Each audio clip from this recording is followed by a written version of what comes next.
and welcome back to this week's edition of Ask Ron, where Ron answers our Gold Club members' questions. I've got Ron here with me today. How are you doing, Ron? I'm good. We're sitting here in the middle of a virtual quick start school and waiting for the hurricane to come. And I hope you're not in the path of it, because that's going to be a bad one. So rain and hurricanes not going to stop us from having quick start school. It's virtual, that's why. I'm glad people didn't come down here right now, or they'd never come back to Florida. That's right. And I do want to remind you guys, this is a benefit for our Gold Club members. So if you're not a Gold Club member, you can get signed up at ronsgoldclub.com. And if you are, just leave a comment on the Ask Ron forum, and we'll get to it in next week's edition. And we got a whole new Gold Club package now. So when you go to there, you'll see 3 levels and what's in each one of those levels. And now we got this thing called Deal Finder that's going to change everything. Deal Finder AI, and we're literally using that to mail to people. They do the mailing, and we pull the list using their program, and it's going to change the way we find deals for sure. Awesome.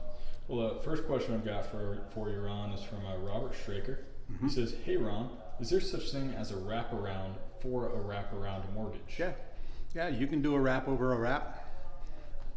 All right. Next up is from Robert again. He says, "When you present the Quick Start School in November, will you have Jay Connor as a guest again?" I will indeed. I will indeed. And in fact, in November, for the first time in a lot of years, we're actually going to take a bus trip in the field to look at some junkers.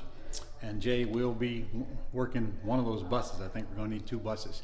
So by the way, if you're you better get registered if you want to come down here in November and go to that boot camp, because that one's getting full quick. And this is, I don't even know the last year we took a bus out. It's got to be at least 5 years ago, be my guess. So this is one time only. We're not going to do this every single month, that's for sure. All right. And then another question from Robert. "I recently saw a condemned house that looks like it could be rehabbed. If I found the owner and took control of it, should I rehab it myself or flip it to someone else?" Now, how could you expect me to answer that question when you haven't given me a single number? I don't know, man. What's the R? What do you think the repair costs are going to be? What do you think you can... Well, you don't even know it's for sale until you get hold of the seller, so that's your first move. And actually, there's some really, really good deals on condemned houses. And don't bother me a bit. I don't care if it's boarded up, because I know I can buy that dirt cheap. And I can flip it dirt cheap and still make a nice big old profit. The only thing that counts is a profit, not what you sell the house for. I've done quite a few boarded up houses, and I would not renovate it if I were you, because if it's boarded up, it's probably in a low income area, war zone in other words, and I would just quick flip it, get out of it, and then it might save you some costly entanglements and some lessons you don't need to learn the hard way. I mean, my senses tell me that if it's boarded up, it's in a really low income area. That's not where you want to renovate houses. All right. And Robert, if you want to email some of the numbers that you do get to ask@ronlegrand.com, we can always have Ron take a look over it and get back to you that way. Tell us what, well, gotta find the seller first and find out if they even want to sell it. All right. Next up is Tony and Angie Stewart. It says, "Our focus is on creating the cash flow needed to be for this to be a job potential. Should we pursue looking at commercial deals before we have mastered residential? And does the current market dictate that one is better than the other right now?"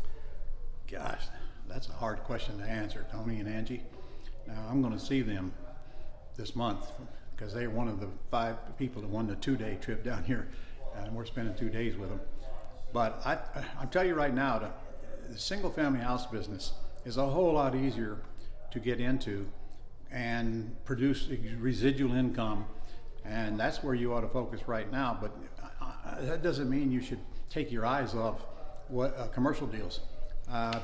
Come, make sure you get with me in month of November and come to my commercial property boot camp, and because if you don't, you won't even know what you're looking for in the commercial world. All right. Next up is if I sell my house with a wrap, how am I off the hook regarding my credit score? Well, when you sell the house on a wrap and you have an underlying loan that you personally guaranteed, you're not off the hook. You're not off the hook. because you sold it for a wrap, that means nobody's paying off any underlying debt. So you're still going to be responsible for that debt for as long as it takes to get that buyer to cash you out.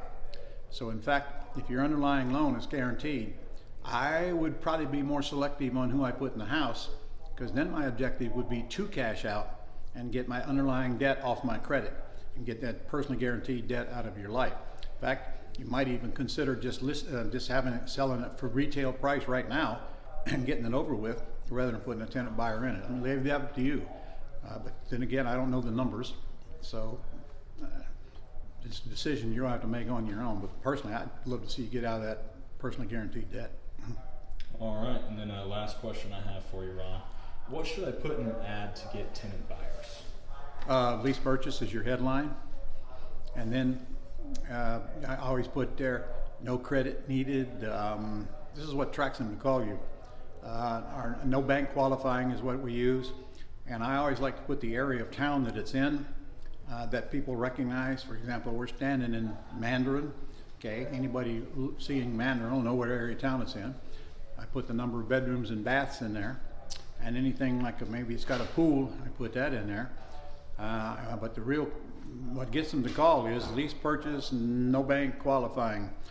Makes that you're going to attract the people that can't go to the bank to qualify, which is about 70% of the people who would like to buy a house, and you're going to get a whole lot more motivated buyer than you will if you're looking for all those cash out deals with qualified buyers.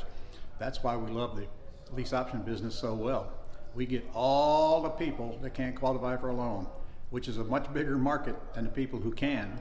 We'll let the builders and the realtors chase the ones that can qualify. We'll take all the rest. So they're kind of, we're probably the only way they're going to get into a house and then clean up whatever's broke. And frankly, that's usually just credit or debt ratio or can't prove income. All of that can be fixed within a year, actually. So I give them 2 years, and I would like to tell you that everybody cashes me out, but they just don't. They just move on and they forfeit their deposit. And I'm talking about sometimes very big deposits. I used one in my training where a tenant buyer moved out and forfeited a $50,000 deposit. 50 forfeited willingly after their 2 years was up. So that's the kind of business we're in. We give them plenty of opportunity to fix what's broken, go to the bank and get a loan, take whatever time they need. It's up to them to take advantage of that opportunity. Truth is, the majority don't take advantage of it. They just won't do what they need to do to get their credit score up, most likely. And they make the decision to move. I don't make it for them. So, some people think I take advantage of people because they forfeit their deposits. Nothing could be further from the truth. It's very clear up front that if they don't buy the house and they want to move, they're going to forfeit their deposits, part of their option agreement. That's why I have attorneys close it, to make sure that we have the right documents in the file in case anybody wants to challenge me on it later. In fact, I just told this class, I only had 2 times in my whole 42-year career where a tenant buyer challenged me and tried to get their deposit back, and they lost both times. They lost both times. I always tell everybody, always prepare for court. Okay, that just means you have the best documents in your file. And in other words, there is no reason they should get their deposit back, but that doesn't stop them from trying sometimes. So the more documents you have in your file, and you had an attorney close it, and the attorney is going to be your witness, I mean, you have very little chance of actually losing a case like that normally. All right, well, I think that's all the time we have. We got a couple more minutes till you got to get back to the quick start. Anything else you want to say to the people real fast? Well, I'll tell you what, the year's going by fast, and the November boot camp that we're going to do here in Jacksonville is the only time we're going to do the bus trip. And incidentally, if you've been to the Quick Start School and you want to come back, you better get registered quick. And some of you are free if you've been there within a year. Some of you are $500 if you haven't been there within a year. But what a way to end the year, middle of November. Actually, I think it's the 3rd week in November. And again, you're only going to get one shot at actually going out on a bus. You guys need to get started. I mean, we don't know who's going to get elected. We don't know what's going to happen in the economy going forward. But come learn how to do real estate deals without risking your personally guaranteed debt, without using your credit, using very little money. And we'll show you some deals that we've done with no money. And I try to introduce you to people that are doing deals and are a good example for you to follow. Perfect. All right, well, thanks, Ron. You're welcome. See you next week. See you then.